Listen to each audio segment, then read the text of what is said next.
AI was supposed to save time. For a lot of teams, it's doing the opposite. Shipping faster, then working later. This week, we're looking at why that happens, what it does to skills and culture, why remote work is drifting into law, and where job cuts are landing as AI spending rises. Welcome to Paper Cut.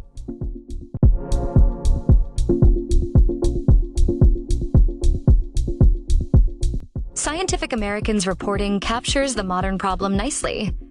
AI can help people produce more output, but it can also create extra hours later. The reasons are familiar if you've watched any new tool enter a messy workflow. You draft faster, then spend time checking. You ship earlier, then spend time fixing. You move effort from creation to correction. And if you don't redesign the system, the total effort doesn't shrink. It just relocates. This is why the METR study is so useful. It's a randomized controlled trial on experienced open source developers working on their own repositories. It's not a lab puzzle. It's real work. And the result is counterintuitive. When AI tools were allowed, developers took longer to finish tasks. METR doesn't frame this as AI is bad. It frames it as, this is what frontier tools looked like in early 2025 in one meaningful setting. That's the part employers should pay attention to. Productivity isn't guaranteed just because you've rolled out a tool. It depends on task type, experience, the quality of the workflow, and the cost of reviewing mistakes. There's also a perception gap here. People can feel faster while being slower because the tool reduces cognitive load or makes work feel smoother. If leaders then treat that feeling as a productivity dividend, they may raise output expectations prematurely.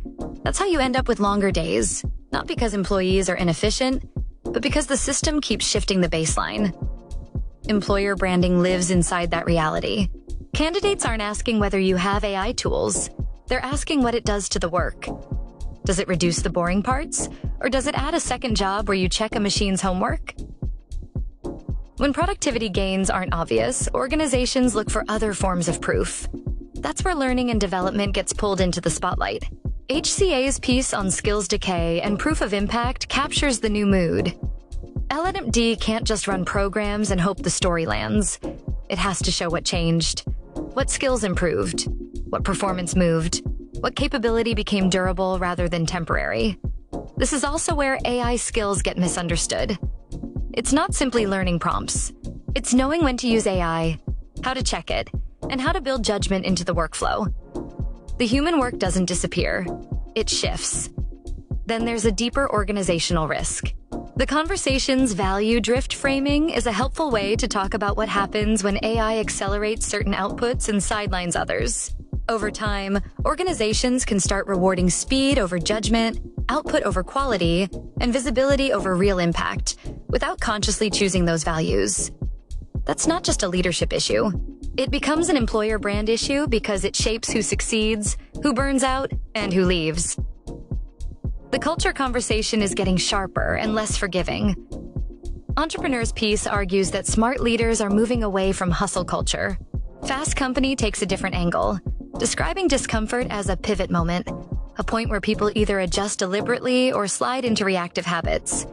This matters because, always on, cultures are becoming a hiring and retention problem again, especially in environments where AI is expanding expectations rather than shrinking them. If a tool makes it possible to respond faster, some organizations turn that possibility into a requirement. That's how you end up with work that stretches, not work that improves.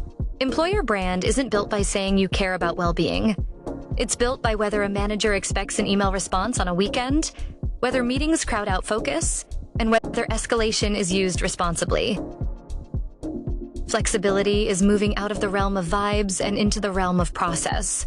RTE reports on Ireland reviewing and strengthening its remote working code, and the WRC Code of Practice is the primary source that sets out the right to request and how requests should be handled. Whether you agree with the direction or not, the movement is clear. Employees want predictable criteria and a process they can trust. The Straits Times reports an Australian state moving to enshrine work-from-home rights in law. Again, the trend is toward formalization. Flexibility becomes something you can point to, not something you hope your manager allows. For employer brand leaders, this changes the pitch. You don't win by saying flexible. You win by showing how flexibility is applied, what exceptions exist, how decisions are made, and how fairness is protected. Job cuts continue while AI investment stories stay loud. Oracle is reportedly planning thousands of job cuts as it expands AI data centers. Morgan Stanley is reported to be cutting around 2,500 roles. Amazon confirmed cuts in its robotics unit, with Reuters reporting at least 100 roles affected. The employer brand lesson is consistent. When you cut while investing in AI, people assume the relationship between the two. If your reality is more complex, you have to explain it with specifics, not slogans. AI isn't just a tool rollout, it's a work design test. If AI makes output faster but days longer, leaders need to stop treating adoption as the finish line. Measure the impact honestly, protect time intentionally, and keep flexibility and performance rules clear enough that people can plan their lives. That's what employees remember, and what candidates ask about. Thanks for tuning in to Paper Cut. Don't let Monday catch you off guard. Subscribe now. See you next week.